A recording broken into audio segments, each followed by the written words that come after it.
ท้ายที่เราอยู่ด้วยกันปีสุดท้าย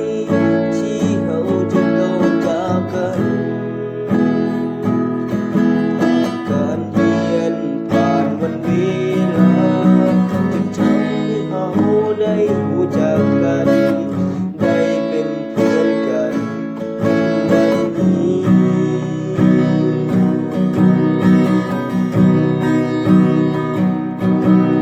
มาถึงม.7 ปีนี้ก็เลยห้องเพลงนี้แทนใจก่อนที่เราจะจากไปห่างกันให้ทุกคนจดจำในใจ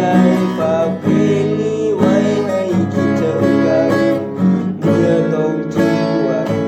ที่จากไป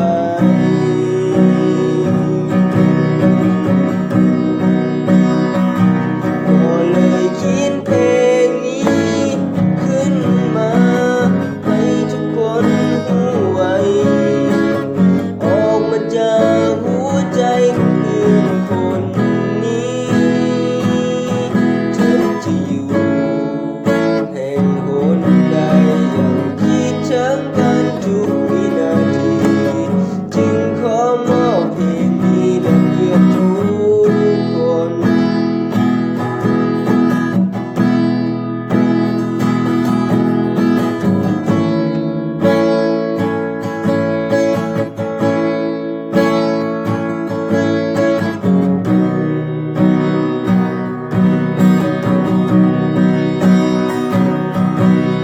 มาถึงม.7 ปีนี้ก็เลยห้องเพลงนี้แทนใจก่อนที่เราจะจากไปห่างกัน